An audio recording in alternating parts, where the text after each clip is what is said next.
Shri V T Balram.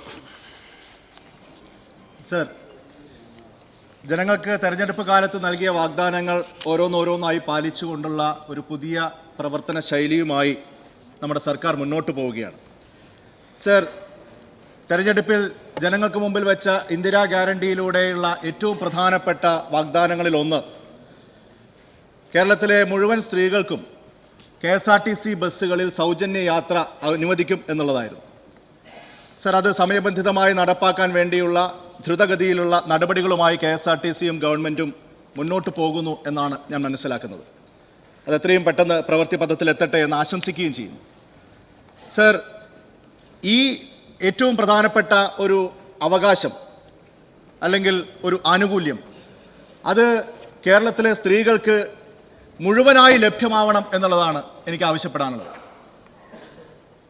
ഈ പദ്ധതി നടപ്പാക്കുമ്പോൾ അത് കേരളത്തിലെ എല്ലാ മേഖലയിലുമുള്ള സ്ത്രീകൾക്ക് ഒരുപോലെ പ്രയോജനപ്പെടുത്താൻ സാധിക്കണം.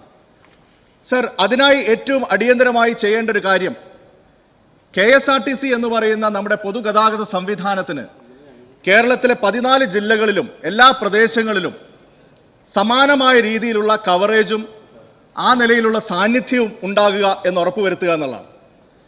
സർ, പാലക്കാട് മുതൽ കാസർഗോഡ് വരെയുള്ള വടക്കൻ ജില്ലകൾ, മലബാർ ജില്ലകൾ എന്ന് നമ്മൾ പറയുന്ന ജില്ലകൾ പല കാര്യങ്ങളിലും സംസ്ഥാന ശരാശരിയേക്കാൾ കുറഞ്ഞ വികസന അനുഭവങ്ങൾ ഉള്ള ജില്ലകളാണ് എന്നുള്ളൊരു യാഥാർത്ഥ്യമാണ്. സർ, കഴിഞ്ഞ 10 വർഷമായി വടക്കൻ ജില്ലകളിൽ നിന്നാണ് കേരളത്തിൻ്റെ ഭരണ നേതൃത്വം ഉണ്ടാകുന്നത്. പക്ഷെ എന്നാൽ പോലും ഈ റീജിയണൽ ഇംബാലൻസ് ഇതുവരെ പരിഹരിക്കപ്പെട്ടിട്ടില്ല എന്നുള്ളതാണ് യാഥാർത്ഥ്യം. അത് പൊതുഗതാഗത സംവിധാനങ്ങളുടെ കാര്യത്തിൽ മാത്രമല്ല സർ, എല്ലാ കാര്യങ്ങളിലും ഉണ്ട്. സർക്കാർ ഓഫീസുകളുടെ സാന്നിധ്യം എടുത്തു നോക്കിയാൽ, ആശുപത്രികളുടെ എണ്ണം എടുത്തു നോക്കിയാൽ, ഹയർ സെക്കൻഡറിയുടെ സീറ്റുകളുടെ എണ്ണം എടുത്തു നോക്കിയാൽ, നമ്മുടെ PWD റോഡുകളുടെ ലെങ്ത് എടുത്തു നോക്കിയാൽ, ആ റോഡുകളിൽ എത്ര എണ്ണം BMNBC ചെയ്ത് ഉന്നത നിലവാരത്തിലെത്തിയിട്ടുണ്ട് എന്ന് എടുത്തു നോക്കിയാൽ ഇതിലൊക്കെ കേരളത്തിലെ തിരുവനന്തപുരം മുതൽ തൃശ്ശൂർ വരെയുള്ള ജില്ലകളും പാലക്കാട് മുതൽ കാസർഗോഡ് വരെയുള്ള വടക്കൻ ജില്ലകളും തമ്മിൽ വലിയൊരു അന്തരം നമുക്ക് കാണാൻ സാധിക്കുന്നുണ്ട്. സർ, കേരള പിറവിക്ക് ശേഷം 10-65 വർഷം കഴിഞ്ഞിട്ടും ഈ റീജിയണൽ ഇംബാലൻസ് നമുക്ക് പരിഹരിക്കാൻ സാധിക്കുന്നില്ല എങ്കിൽ അത് അതീവ ഗുരുതരമായിട്ടുള്ള ജനാധിപത്യ പ്രശ്നമായി തന്നെ നമുക്ക് കാണാൻ കഴിയേണ്ടതായിട്ടുണ്ട്. സർ, KSRTCയുടെ തന്നെ കാര്യം എടുത്തു നോക്കിയാൽ KSRTCക്ക് 28 ഡിപ്പോകൾ കേരളത്തിലുള്ളതിൽ വടക്കൻ ജില്ലകളിൽ പാലക്കാട് മുതൽ കാസർഗോഡ് വരെ വരും 5 ഡിപ്പോകളാണുള്ളത്. സർ, സബ് ഡിപ്പോകൾ 41 എണ്ണമാണ് KSRTCക്ക് ഉള്ളത്. എന്നാൽ വടക്കൻ ജില്ലകളിലുള്ളത് വെറും 8 എണ്ണം മാത്രമാണ്. ബാക്കി 33 എണ്ണവും 7 ജില്ലകളിലാണ്. പാലക്കാട് മുതൽ കാസർഗോഡ് വരെയുള്ള ജില്ലകളിൽ 8 എണ്ണം മാത്രമാണ് ഉള്ളത്. സർ, ഓപ്പറേറ്റിംഗ് സെന്ററുകൾ KSRTCക്ക് 18 എണ്ണമാണ് ആകെയുള്ളത്. അതിൽ വെറും 4 എണ്ണം മാത്രമാണ് ഈ വടക്കൻ ജില്ലകളിലുള്ളത്. അതുകൊണ്ട് തന്നെ സർക്കാരിൻ്റെ അടിയന്തരമായ ശ്രദ്ധ ഇക്കാര്യത്തിൽ ഉണ്ടാവണം എന്നുള്ളതാണ് എനിക്ക് അഭ്യർത്ഥിക്കാനുള്ളത്. വടക്കൻ ജില്ലകളിലേക്ക് കൂടുതൽ KSRTC ഡിപ്പോകൾ അനുവദിക്കണം. പുതിയതായി തെരഞ്ഞെടുക്കപ്പെട്ടു വരുന്ന MLA മാർ സാധാരണഗതിയിൽ 1-2 ബസ് ഷെഡ്യൂളുകൾക്ക് വേണ്ടി ആവശ്യമുന്നയിക്കാറുണ്ട്. സർ, അത് പോരാ. വടക്കൻ ജില്ലകളിൽ പാലക്കാട് മുതൽ കാസർഗോഡ് വരെയുള്ള ജില്ലകളിൽ കൂടുതൽ ഡിപ്പോകൾ അനുവദിക്കണം. അവിടെ നിന്ന് കൂടുതൽ ഷെഡ്യൂളുകൾ ഓപ്പറേറ്റ് ചെയ്യാൻ സാധിക്കണം. ഗ്രാമങ്ങളിലേക്ക് KSRTC കടന്നു ചെല്ലണം. അവിടെയുള്ള സാധാരണക്കാരായിട്ടുള്ള തൊഴിലാളികൾക്ക് ആ KSRTCയിലെ സേവനം ഉപയോഗപ്പെടുത്തിക്കൊണ്ട് വനിതകൾക്ക് ദിവസവും ജോലിക്ക് പോകാനും വരാനും കഴിയുന്ന തരത്തിലുള്ള സാഹചര്യം ഉണ്ടാവണം. സർ, ഇത് അടിയന്തരമായി സർക്കാരിൻ്റെ ശ്രദ്ധയിൽപ്പെടണമെന്ന് ഈ സഭയുടെ മുമ്പാകെ ഞാൻ ആവശ്യപ്പെടുകയാണ്. ബഹുമാനപ്പെട്ട ഗതാഗത വകുപ്പ് മന്ത്രി ഇക്കാര്യത്തെക്കുറിച്ച് വളരെ കൃത്യമായിട്ടുള്ള ധാരണയുള്ള ആളാണ്. അദ്ദേഹം ഒരു പ്ലാനിംഗ് വിദഗ്ധൻ കൂടിയാണ്. ഇത്തരത്തിൽ അസന്തുലിതാവസ്ഥ നിലനിന്നാലുള്ള ദൂരവ്യാപകമായിട്ടുള്ള ഭവിഷ്യത്തുകൾ കൃത്യമായിട്ട് തിരിച്ചറിയുന്ന ആളാണ്. സർക്കാരിന് നേതൃത്വം നൽകുന്ന മുഖ്യമന്ത്രിക്ക് അടക്കം ഇക്കാര്യത്തിൽ കൃത്യമായിട്ടുള്ള കാഴ്ചപ്പാടുണ്ടാവും എന്ന് എനിക്കറിയാം. അതുകൊണ്ട് തന്നെ ഈ സർക്കാരിൻ്റെ ഏറ്റവും പ്രധാനപ്പെട്ട ജനങ്ങൾക്ക് നൽകിയ വാഗ്ദാനമായ ഇന്ദിരാ ഗ്യാരണ്ടിയിലൂടെയുള്ള സൗജന്യ ബസ് യാത്ര എന്ന് പറയുന്നത് കേരളത്തിലെ മുഴുവൻ ആളുകൾക്കും പ്രയോജനകരമാകുന്ന തരത്തിൽ KSRTC കൂടുതൽ വടക്കൻ ജില്ലകളിലേക്ക് കടന്നു ചെല്ലണം. അവിടെ സാന്നിധ്യം ഉറപ്പിക്കണം. കൂടുതൽ ഷെഡ്യൂളുകൾ ഓപ്പറേറ്റ് ചെയ്യണം. കൂടുതൽ ഡിപ്പോകളും സബ് ഡിപ്പോകളും ഓപ്പറേറ്റിംഗ് സെന്ററുകളും ആ പ്രദേശങ്ങളിൽ ഉണ്ടാവണം എന്നുള്ളത് ഞാൻ അഭ്യർത്ഥിക്കുകയാണ്. സർ, എന്റെ നിയോജക മണ്ഡലമായ തൃത്താല അടക്കം വലിയ ബുദ്ധിമുട്ടുള്ള സ്ഥലമാണ്. അവിടെ ഒരു ഇത്തരത്തിലുള്ള സബ് ഡിപ്പോയോ അനുവദിക്കുകയാണെങ്കിൽ ഒരുപാട് ഷെഡ്യൂളുകൾ ആ നിലയ്ക്ക് ഓപ്പറേറ്റ് ചെയ്യാൻ സാധിക്കും. തൃശ്ശൂർ മെഡിക്കൽ കോളേജിലേക്ക് അടക്കം നിരവധി യാത്രികർ പോകുന്നുണ്ട്. അവർക്കൊന്നും ഗതാഗത സംവിധാനമില്ല. അതുകൊണ്ട് 1-2 ബസ് റൂട്ടുകൾ പോരാ.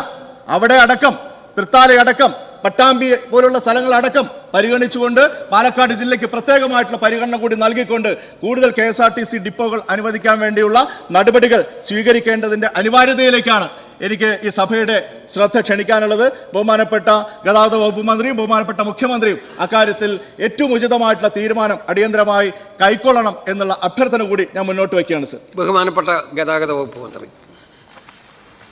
സർ,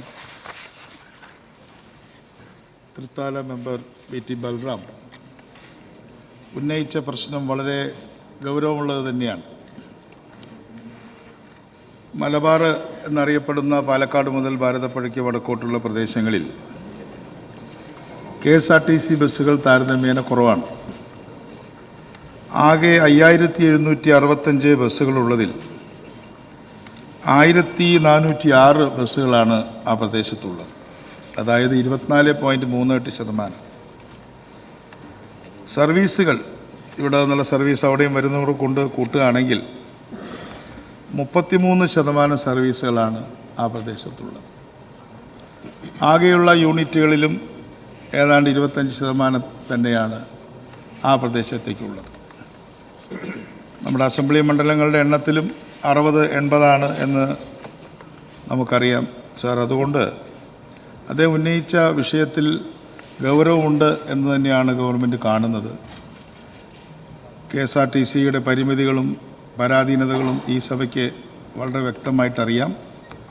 എങ്കിലും KSRTCയുടെ സർവീസുകൾ ഇന്നത്തെ സാഹചര്യത്തിൽ സൗജന്യമായി നമ്മൾ സ്ത്രീകൾക്ക് യാത്രാ സൗകര്യം കൊടുക്കുന്ന സാഹചര്യത്തിൽ മലബാറിലേക്ക് എത്തിക്കണം എന്ന ആവശ്യം വളരെ കാതലുള്ളതാണ്. എന്നോട് സഭയിൽ മഞ്ചേശ്വരം അംഗം പറയുകയുണ്ടായി, മഞ്ചേശ്വരം താലൂക്കിൽ ഒരു സർവീസ് പോലും ഇല്ല എന്ന് പറയുകയുണ്ടായി. അത് വളരെ ശ്രദ്ധേയമായൊരു കാര്യമാണ്.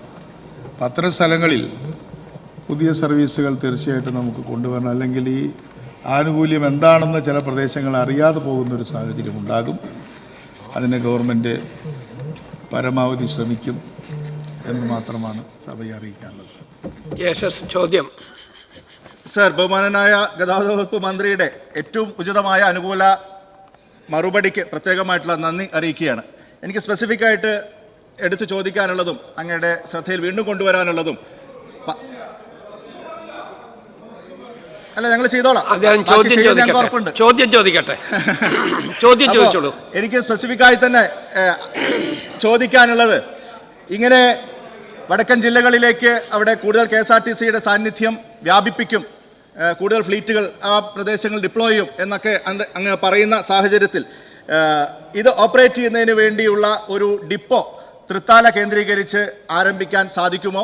അത് ചെയ്യണം എന്നുള്ളതാണ് എൻ്റെ വിനീതമായിട്ടുള്ള അഭ്യർത്ഥന. ഏത് കാര്യവും പരിശോധിക്കാവുന്നതാണ്. പക്ഷേ എൻ്റെ ശ്രദ്ധയിൽപ്പെട്ട പ്രധാനപ്പെട്ട സ്ഥലം മഞ്ചേശ്വരമാണെന്ന് കൂടെ അറിയിക്കുകയാണ്.